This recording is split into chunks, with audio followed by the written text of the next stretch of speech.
दोस्तों नमस्कार, ये है मार्गदर्शन फॉर सिविल सर्विसेज। मैं अनुराग चौधरी।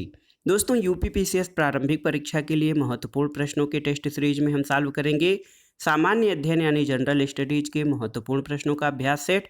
ये प्रश्न यूपीपीसीएस प्रारंभिक परीक्षा के साथ साथ अन्य परीक्षाओं जैसे आरओ एआरओ यानी समीक्षा अधिकारी, सहायक समीक्षा अधिकारी, लोअर पीसीएस, अन्य राज्यों द्वारा आयोजित परीक्षाओं के सामान्य अध्ययन खंड के लिए बहुत ही उपयोगी हैं। तो आइए शुरू करते हैं यूपीपीसीएस प्रारंभिक परीक्षा के लिए सामान्य अध्ययन के महत्वपूर्ण प्रश्नों का टेस्ट संख्या 40। आज की वीडियो का जो पहला प्रश्न है दोस्तों, देखिए बहुत ही महत्वपूर्ण है। नीचे दिए गए कथनों में से सही कथन की पहचान कीजिए और दिए गए कूट के आधार पर सही उत्तर का चयन कीजिए। पहला कथन है कि अलाई दरवाजा का गुंबद पूर्ण वैज्ञानिक विधि से निर्मित पहला गुंबद है। और दूसरा कथन है कि जमैयत खाना मस्जिद शुद्ध इस्लामिक विधि पर निर्मित पहली मस्जिद है। तीसरा कथन है कि पर्सी ब्राउन ने तुगलक काल को मकबरों का युग कहा है। और चौथा कि राणा सांगा ने मालवा विजय के उपलक्ष्य में कीर्ति स्तंभ का निर्माण करवाया था। तो इनमें से आपको बताना है कि कौन सा कथन आपका सही है। तो देखिए दोस्तों, अलाई दरवाज़ा का गुंबद पूर्ण वैज्ञानिक विधि से निर्मित पहला गुंबद है। इसके बारे में देखते हैं तो अलाउद्दीन खिलजी द्वारा निर्मित जो अलाई दरवाज़ा है, इसका गुंबद पूर्ण वैज्ञानिक विधि से निर्मित पहला गुंबद है। ये आपका सही है। और अलाउद्दीन खिलजी ने जमैयत खाना मस्जिद का निर्माण करवाया था, जो कि शुद्ध इस्लामिक विधि पर बनी पहली मस्जिद है। दूसरा कथन भी आपका सही है। दोस्तों, पर्सी ब्राउन ने तुगलक काल को मकबरों का युग नहीं बल्कि सैयद और लोदी काल को मकबरों का युग कहा था। और महाराणा कुंभा ने मालवा विजय के उपलक्ष्य में कीर्ति स्तंभ का निर्माण करवाया था, न कि राणा सांगा ने। तो याद रखिएगा, ये महाराणा दोस्तों किसने, महाराणा कुंभा ने करवाया था, सांगा ने नहीं। तो तीसरा और चौथा कथन आपके सही नहीं है। 1 और 2 सही है। ऑप्शन ए सही उत्तर हो जाएगा। अगला प्रश्न है सूची 1 का सूची 2 से सुमेलन कीजिए और दिए गए कूट के आधार पर सही उत्तर का चयन कीजिए। देखिए हिंडोला महल, तो हिंडोला महल जो है आपका ये मालवा में स्थित है। आप देख सकते हैं, 1 का तीसरा हो जाएगा। लाल दरवाज़ा मस्जिद ये आपका जौनपुर में है। दाखिली दरवाज़ा ये बंगाल में स्थित है। और नगीना मस्जिद गुजरात में स्थित है। तो सही सुमेलन इस तरह से आप कर सकते हैं 3, 1, 4 और 2। तो देखिए 3, 1, 4 और 2 ऑप्शन ए आपका सही उत्तर हो जाएगा। अगले प्रश्न पर आते हैं। सूची 1 का सूची 2 से सुमेलन कराइए और दिए गए कूट के आधार पर सही उत्तर का चयन कीजिए। इसमें किताब और उनके लेखकों का मिलान आपको करना है। देखिए इसमें प्रमुख पुस्तकें जो हैं, ताजुल मासिर आप जानते हैं, हसन निजामी इसके लेखक हैं। 1 का चौथा हो जाएगा। खजाइनुल फुतूह के लेखक अमीर खुसरो हैं। तो बी का तीसरा हो जाएगा। हसरतनामा के लेखक जियाउद्दीन बर्नी हैं। ये महत्वपूर्ण पुस्तक है। और फुतूह उस सलातीन ये अब्दुल्लाह मलिक इसामी की कृति है। तो आप देख सकते हैं ताजुल मासिर के रचनाकार हसन निजामी हैं। खजाइनुल फुतूह अमीर खुसरो की कृति है। हसरतनामा जियाउद्दीन बर्नी द्वारा और फुतूह उस सलातीन अब्दुल्लाह मलिक इसामी की रचना है। तो सही उत्तर इसका हो जाएगा 4, 3, 1 और 2। तो देखिए 4, 3, 1 और 2 ऑप्शन डी आपका सही उत्तर हो जाएगा। अगला प्रश्न भी सूची 1 का सूची 2 से सुमेलन कराना है। इसमें खनिज और उनके शीर्ष उत्पादक राज्यों का मिलान करना है आपको। देखिए बॉक्साइट का शीर्ष उत्पादक राज्य ओडिशा है। ताम्र अयस्क का शीर्ष उत्पादक राज्य मध्य प्रदेश है। चांदी आप जानते हैं कि राजस्थान में इसका उत्पादन सर्वाधिक मात्रा में होता है। और अभ्रक इसका आंध्र प्रदेश से सर्वाधिक उत्पादन होता है। तो 2, 3, 4 और 1 ऑप्शन देख लेते हैं। 2, 3, 4 और 1 ऑप्शन डी सही उत्तर हो जाएगा। अगला प्रश्न है विश्व में कोयले के संचित भंडार की दृष्टि से विभिन्न देशों के सही अवरोही क्रम की पहचान कीजिए। तो कोयले के भंडार की दृष्टि से विभिन्न देशों का जो सही क्रम है बड़े से छोटे का, इसमें सबसे पहले स्थान पर अमेरिका है, दूसरे स्थान पर रूस है, तीसरे पर ऑस्ट्रेलिया है और चौथे पर चीन है। तो अमेरिका, रूस, ऑस्ट्रेलिया, चीन। तो देखिए ऑप्शन सी आपका सही उत्तर हो जाएगा। अमेरिका, रूस, ऑस्ट्रेलिया, चीन विश्व में कोयले के संचित भंडार की दृष्टि से देशों का अवरोही क्रम। अगला प्रश्न है, विश्व में हीरे के संचित भंडार और उत्पादन दोनों की दृष्टि से शीर्ष देश कौन सा है? तो देखिए दोस्तों, विश्व में हीरे के संचित भंडार और उत्पादन दोनों की दृष्टि से रूस जो है ये शीर्ष पर है। ऑप्शन ए आपका सही उत्तर है। आप जानते हैं संचित भंडार की दृष्टि से रूस के बाद बोत्सवाना और कांगो का स्थान आता है, जबकि उत्पादन की दृष्टि से रूस के बाद बोत्सवाना और कनाडा का स्थान है। अगला प्रश्न देखिए, खनिज और उनके शीर्ष उत्पादक देशों से मिलान कराना है आपको। स्वर्ण के उत्पादन में चीन शीर्ष पर है और लौह अयस्क में ऑस्ट्रेलिया है। इसके अलावा प्राकृतिक गैस में अगर देखें तो अमेरिका है प्राकृतिक गैस का उत्पादन, और चांदी के उत्पादन में मैक्सिको। तो 2, 3, 4 और 1 ये जो सही क्रम हो जाएगा 2, 3, 4, 1, ऑप्शन सी सही क्रम हो जाएगा। अब आइए अगले प्रश्न पर आते हैं दोस्तों। देखिए महत्वपूर्ण प्रश्नों पर आ जाते हैं। आर्य समाज से संबंधित निम्नलिखित कथनों पर विचार कीजिए। पहला कथन है कि इसने वर्ण व्यवस्था का विरोध किया। दूसरा है कि निराकार ईश्वर की एकता में विश्वास व्यक्त किया। तीसरा है कि सत्य केवल वेदों में निहित है, इस धारणा का समर्थन किया। और चौथा है कि बाल विवाह और बहुविवाह का विरोध किया। तो इसमें आप देखिए कि कौन कौन से कथन आपके सही हो सकते हैं, और जितना आपने पढ़ा है, जो आप जानते हैं, उसके हिसाब से इसमें से कौन से कथन सही होंगे। तो आप देख सकते हैं दोस्तों कि स्वामी दयानंद सरस्वती ने 1875 में बम्बई में आर्य समाज की स्थापना की थी, और आर्य समाज ने इस धारणा में विश्वास किया कि सत्य केवल वेदों में निहित है। इसने छुआछूत जाति व्यवस्था का विरोध किया, लेकिन वर्ण व्यवस्था का समर्थन किया था। तो इसने वर्ण व्यवस्था का समर्थन किया था, इसलिए पहला कथन आपका गलत हो जाएगा। निराकार ईश्वर की एकता में इसने विश्वास किया था, बिल्कुल सही है। और सत्य केवल वेदों में निहित है, इस धारणा का समर्थन किया, सही है। और बाल विवाह और बहुविवाह का विरोध किया था, ये भी सही है। तो 2, 3 और 4 आपके सही हैं। तो देखिए ऑप्शन बी सही उत्तर हो जाएगा। आर्य समाज के संदर्भ में कथन 2, 3 और 4 सही हैं। अगला प्रश्न है, थियोसॉफिकल सोसाइटी से संबंधित निम्नलिखित कथनों पर विचार कीजिए। इसमें देखिए 3 कथन आपके दिए गए हैं, इनके आधार पर सही उत्तर का आपको चयन करना है। पहला है कि 1875 में न्यूयॉर्क में इसका अंतर्राष्ट्रीय कार्यालय स्थापित किया गया। दूसरा कथन है कि इसका प्रमुख उद्देश्य भारतीयों को स्वशासन का अधिकार दिलाना था। तीसरा है रूसी महिला ब्लावट्स्की और अमेरिकी सैनिक अफसर कर्नल अलकाट इसके संस्थापक सदस्य थे। तो इसमें कौन सा सही है? तो थियोसॉफिकल सोसाइटी की स्थापना दोस्तों 1875 में, देखिए 1875 में रूसी महिला ब्लावट्स्की और अमेरिकी सैनिक अफसर कर्नल अलकाट द्वारा न्यूयॉर्क में किया गया था। और इसके पश्चात 1882 में मद्रास के अड्यार में सोसाइटी का मुख्यालय स्थापित किया गया, जो कि इसका अंतर्राष्ट्रीय कार्यालय बना। तो पहला कथन कि 1875 में न्यूयॉर्क में इसका अंतर्राष्ट्रीय कार्यालय स्थापित किया गया, ये आपका सही नहीं, क्योंकि इसका अंतर्राष्ट्रीय कार्यालय अड्यार मद्रास में स्थापित किया गया, भले ही इसकी स्थापना न्यूयॉर्क में की गई हो। तो ये पहला कथन आपका गलत हो जाएगा। दूसरा कि इसका प्रमुख उद्देश्य भारतीयों को स्वशासन का अधिकार दिलाना था।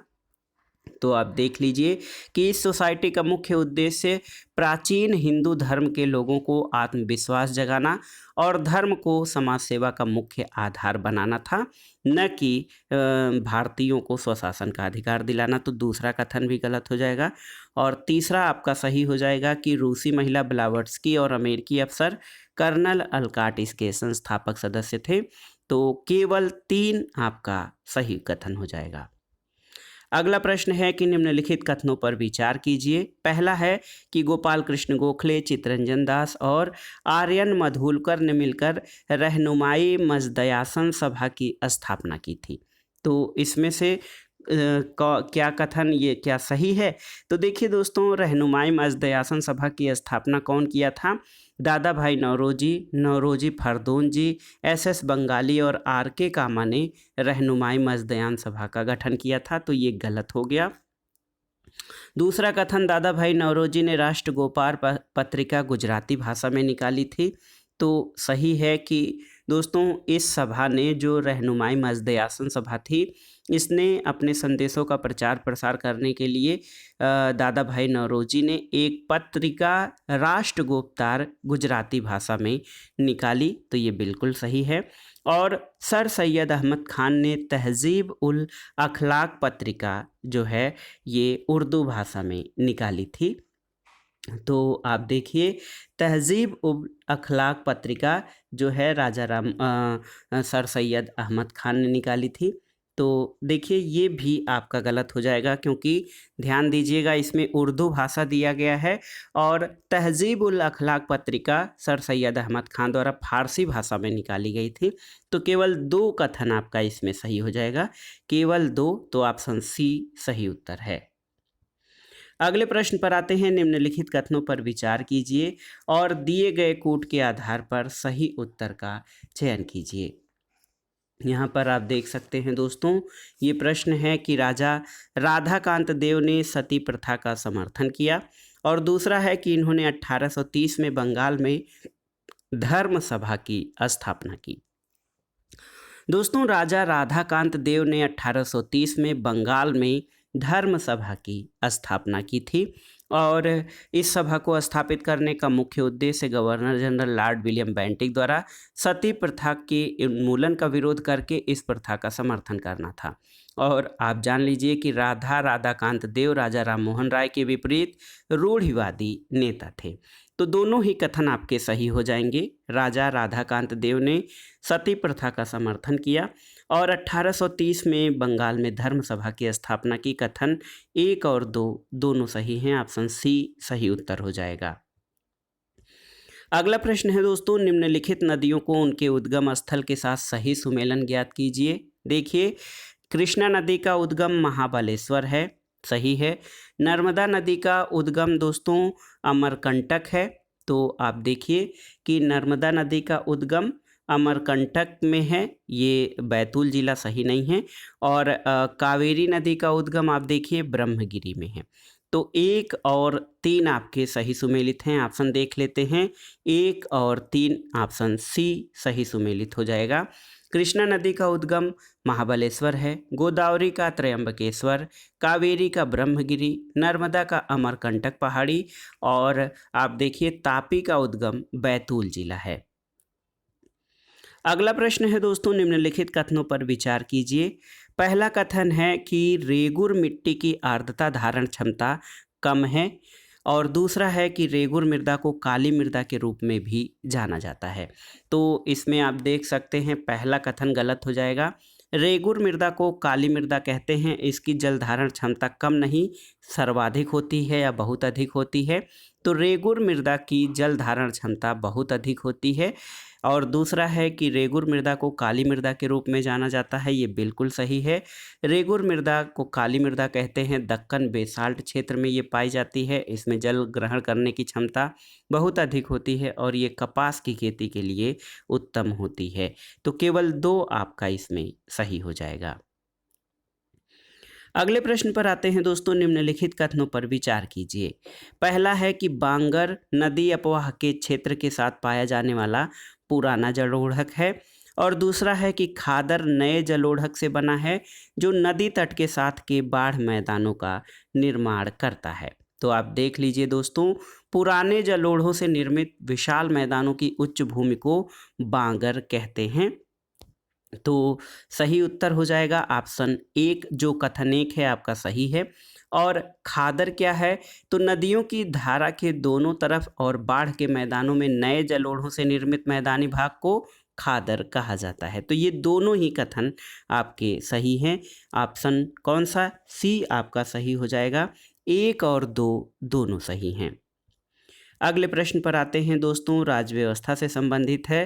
अस्थायी, संक्रमणकालीन और विशेष प्रावधान भारत के संविधान के किस भाग की विषय वस्तु है? तो आप देखिए, भारतीय संविधान के भाग 21 में दोस्तों, भाग 21 21 में अस्थायी, संक्रमणकालीन और विशेष प्रावधानों को शामिल किया गया है। तो याद रखिएगा, ऑप्शन बी आपका सही उत्तर हो जाएगा। अस्थायी, संक्रमणकालीन और विशेष प्रावधान भारत के संविधान के भाग 21 में वर्णित हैं। अगला प्रश्न देख लेते हैं, भारतीय संविधान के किस अनुच्छेद के तहत विधान परिषदों का सृजन अथवा उत्साधन किया जाता है? और ये प्रश्न मोस्ट इम्पॉर्टेंट है, बहुत बार परीक्षाओं में पूछा गया है और कई साथी इसमें गलती कर देते हैं अनुच्छेद 170 को लेकर भी, और इसमें 169 सही उत्तर हो जाएगा। 169 दोस्तों, संविधान का अनुच्छेद 169 कहता है कि जिन राज्यों में द्विसदनीय विधानमंडल हैं उनमें विधान परिषद उच्च सदन और विधानसभा निचला सदन होती है, और राज्यों में विधान परिषदों का सृजन अथवा उत्साधन संविधान के अनुच्छेद 169 के तहत किया जाता है। अगला प्रश्न है, भारतीय संविधान की दूसरी अनुसूची में इन सभी की परिलब्धियों, भत्तों, विशेषाधिकारों आदि से संबंधित प्रावधान हैं सिवाय किसके? तो देखिए, उच्च न्यायालय के न्यायाधीशों के, राज्य में विधान परिषदों के उपसभापति के, भारत के मुख्य चुनाव आयुक्त के या भारत के नियंत्रक एवं महालेखा परीक्षक के। तो उत्तर हो जाएगा भारत के मुख्य चुनाव आयुक्त के, ऑप्शन सी सही उत्तर हो जाएगा। आप देख सकते हैं दोस्तों, भारतीय संविधान की दूसरी अनुसूची में राष्ट्रपति, राज्य के राज्यपाल, लोकसभा के अध्यक्ष, उपाध्यक्ष, राज्यसभा के सभापति, उपसभापति, विधानसभा अध्यक्ष, उपाध्यक्ष, विधान परिषद के सभापति, उपसभापति, उच्चतम न्यायालय और उच्च न्यायालय के न्यायाधीश और भारत के नियंत्रक महालेखा परीक्षक की परिलब्धियां, भत्ते, विशेषाधिकार से संबंधित प्रावधान हैं। संविधान के भाग 15 में मुख्य चुनाव आयुक्त के पद, सेवा शर्तें और पदावधि संबंधी प्रावधान हैं। तो इसमें दोस्तों, भारतीय संविधान की दूसरी अनुसूची में भारत के मुख्य चुनाव आयुक्त के पद, वेतन और जो है भत्ते और विशेषाधिकार से संबंधित जो वेतन, परिलब्धियां और भत्ते से संबंधित प्रावधान नहीं किए गए हैं। अगला प्रश्न है कि वर्ष 2000 में गठित LM सिंघवी यानी लक्ष्मीमल सिंघवी समिति का संबंध किससे है? देखिए, भारतीय प्रवासी, अंतर्राज्यीय नदी जल विवाद, पंचायती राज या फिर न्यायिक उत्तरदायित्व। तो सही उत्तर है भारत सरकार द्वारा सितंबर 2000 में प्रवासी भारतीय समुदाय के संदर्भ में डॉक्टर LM सिंघवी की अध्यक्षता में उच्च स्तरीय समिति का गठन किया गया था। अगला प्रश्न और आज के प्रैक्टिस सेट का आखिरी प्रश्न है कि सूची 1 का सूची 2 से सुमेलन कीजिए और दिए गए कूट से सही उत्तर का चयन कीजिए। अनुच्छेद 61, अनुच्छेद और विषय वस्तु। अनुच्छेद 61 का संबंध राष्ट्रपति पर महाभियोग की प्रक्रिया से है दोस्तों, यहाँ पर ए का चौथा हो जाएगा। अनुच्छेद 63 भारत के उपराष्ट्रपति से संबंधित है। और देखिए, अनुच्छेद 66 का संबंध उपराष्ट्रपति के निर्वाचन से है और अनुच्छेद 67 उपराष्ट्रपति की पदावधि से है। और मैं बार बार कहता हूं कि अनुच्छेद 1 से 100 तक आपको मोटे मोटे याद रहने चाहिए, क्योंकि कभी कभी ये लगातार एक क्रम में पूछ लिए जाते हैं, तो यहाँ से जब आप याद किए रहेंगे तो आसानी रहेगी। और ये आसान है, उसके बाद आप धीरे धीरे देखते रहेंगे, जो महत्वपूर्ण अनुच्छेद हैं आपको ऐसे ही याद होते रहेंगे, लेकिन 1 से लेकर 100 तक के अनुच्छेद जो हैं बहुत ही इम्पॉर्टेंट हैं। तो दोस्तों, ये आपका मिलान किस तरह से हो जाएगा? आप मिलान इस तरह से कर सकते हैं, 4 3 2 और 1, ऑप्शन डी आपका सही उत्तर हो जाएगा। तो दोस्तों, ये था आज का प्रैक्टिस सेट, यूपीपीसीएस प्रारंभिक परीक्षा के लिए महत्वपूर्ण प्रश्नों का, जो सामान्य अध्ययन के महत्वपूर्ण प्रश्नों का अभ्यास सेट था। इसमें हमने जो महत्वपूर्ण प्रश्न थे उनको कवर किया और प्रश्नों को सॉल्व करते समय हमने उसकी व्याख्या भी की, ताकि आप उसको आसानी से समझ सकें। ये प्रश्न स्तरीय प्रकार के रहे हैं, जो कि परीक्षाओं की दृष्टि से अति महत्वपूर्ण और संभावित हैं। आप इनको तैयार कर लीजिएगा। वीडियो आपको कैसा लगा हमें कमेंट बॉक्स में ज़रूर बताइएगा। वीडियो को लाइक करें, शेयर करें और इस चैनल मार्गदर्शन फॉर सिविल सर्विसेज को सब्सक्राइब करें। वीडियो देखने के लिए धन्यवाद दोस्तों, नमस्कार।